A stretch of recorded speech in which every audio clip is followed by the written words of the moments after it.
Thank you so, so very, very, very much, Mr. Chair. We take turns throwing each other under the bus. But Chair White, thank you so much for appearing. My first question to you is regarding any final fiduciary rule that would be promulgated. The SEC has been roundly criticized for not taking the lead on pushing this. Now that DOL has advanced its first draft, others are now telling you to stand down. I am wondering, and you have stated that Labor and SEC have quote unquote different missions. So I was wondering if you see these different missions as being antagonistic to the goal of having a harmonized rule. I think first it's important that we really are at the beginning of this process. This is something we've been studying a lot. We're looking at the studies that are there. I've reached my own personal conclusion, but the next step is for me to be discussing in detail all the aspects of my thinking with my fellow commissioners so that, what decision is made. But we're really at the beginning of that process. It's a long process. There are lots of complex issues. We are separate from the Labor Department. They have proceeded or about to have proceeded. I mean, nothing has been, with, I gather, a proposed rulemaking to OMB. They have separate jurisdiction. They have important ERISA jurisdiction over retirement accounts. And the agencies can proceed separately and will, presumably. We each have to decide what we need to do in our spaces. Doesn't mean we don't consult, and we will, to try to avoid, inconsistencies, but really separate agencies, separate jurisdictions, separate mandates.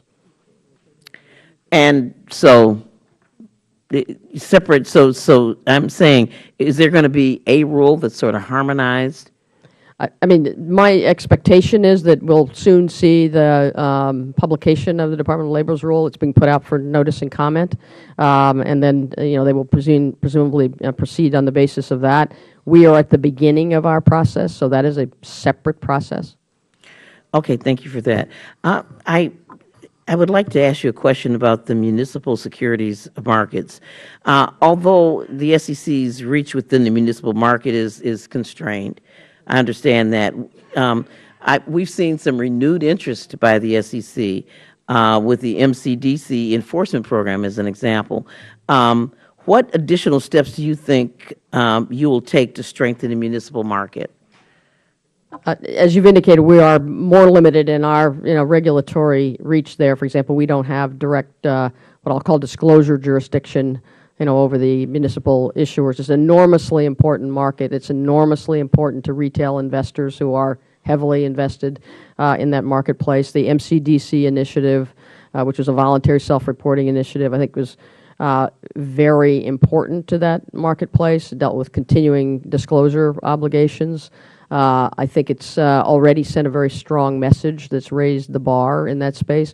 We're also looking at just the structural issues in the muni area as well, working with the MSRB, who we oversee, in terms of approving a best execution rule, for example, better disclosure on what's called riskless principal transactions. We've brought a number of enforcement actions to really hammer home the point of investor protection. I thank you so much. And then finally, forgive me if others have asked about the 7% increase in funding relative to your FY15 budget for enforcement program. Is there any particular activity that you're going to focus on with these extra resources?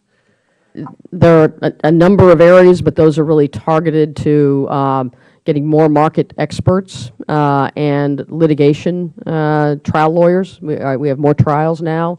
We have to be prepared to have more trials, as we now require admissions in certain cases. May or may not, lead on a permanent basis to more trials. But those are two of the areas, as well as data analytics in that space.